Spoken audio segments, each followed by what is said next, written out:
We're just here. It's stellar, just being stellar. Nice little patio, north side of the bald one. Stay shady all day. Welcome to Loco Taco. We're down in Warm Springs today, hanging out with Wyatt Caldwell of Stellar Media. We're going to shoot the breeze, dance around some subjects.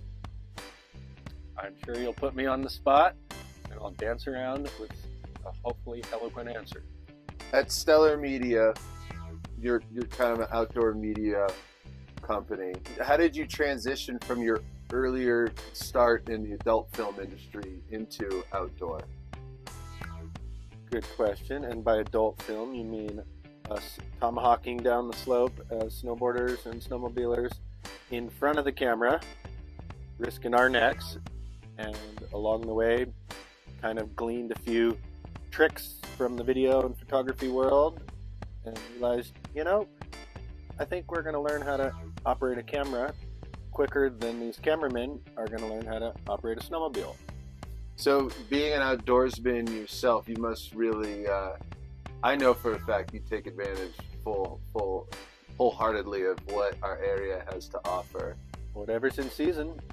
I mean, we live in a pretty unique spot where the proximity to recreation and trailheads is like 5 minutes in every direction, so it's pretty tempting, especially when it's nice out, to not sneak out for a bike ride or a little paddleboard or a moto ride or jump on the chairlift. Wintertime, we're doing a little snowmobile access skiing and snowboarding, so yeah, whatever's in season. What are some of your favorite spots that maybe the average person isn't aware of? Well, the network of trails is so expansive, it'd be hard to put one route to mind. Really, oftentimes I'm heading out thinking about the route I'm going to ride on the way out the canyon.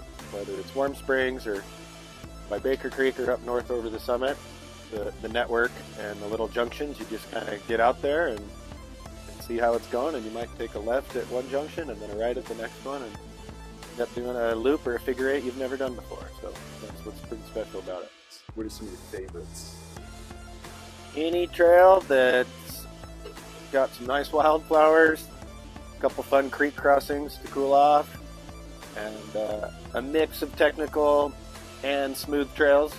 I don't always want to be looking straight down at the bumpy rocks and tree roots. I do like looking up and appreciating some of the mountains and the wildflowers. So, pretty good-looking camper. Where do you like to put that thing?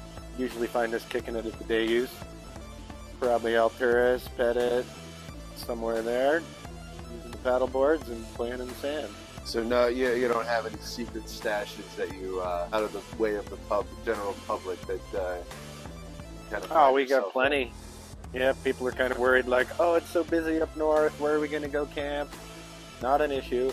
I got plenty of little nooks and crannies to tuck the camper into the shade or down by a river spot nobody's really thinking of. So we're not afraid to punch off Saturday midday and know that we're going to go get a good spot and a good view.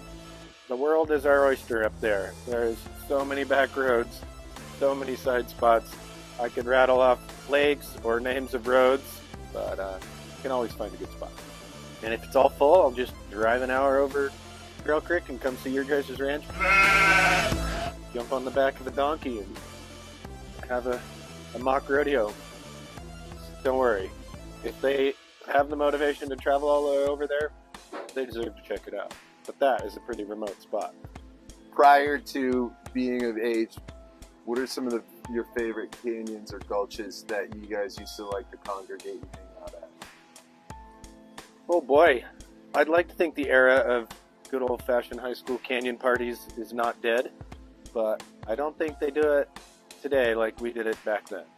And I drive by on the moto some of these campsites that used to be pretty well traveled, and you can tell there has not been a canyon party there probably since 2001 when we were graduating high school and dragging 10 kegs of beer out there and sleeping in our trucks. But to your point in question, that was another one. Nobody really knew where we were going until Friday night. There was no cell phones. It was texts on our pagers or word of mouth outside the back of the high school. I had a pager. Man, you're so cool. Freshman year. You're so cool. And somebody had set the pace, and we'd call the name of the canyon, and dozens of cars would follow. We'd have a bonfire until the cops came and chased us up into the hills. Is there any special messaging you would like to get out to the world right now? But I'd say with all the busyness of town, all the people coming and going, double-edged sword, right?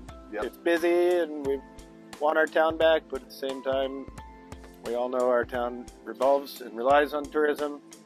I'm a mountain guide in certain respects.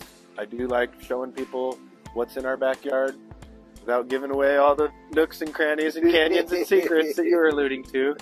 I think the advice is just know that you do have the power to go explore some stuff.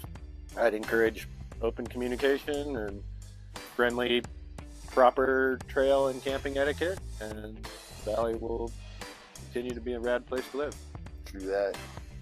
Wyatt, so glad you had time in your schedule today. Thanks for coming out and linking up. Still operating in the summer. That's the dream right there. But who says Ketchum's changing? Not out here in Warm Springs, except for the massive ski lift they're putting in right behind us. So Fair long live Mayday lift, huh? I'd love to see Mayday stick around. I think that's just a good reminder. Kissimmee who? Kissimmee. So west, east, south, north, you name it. Yeah. We would make the rounds, try to keep Johnny Law in the dark as to where we might be frequenting that Saturday night. Trying out the details. Loco Taco, there you have it.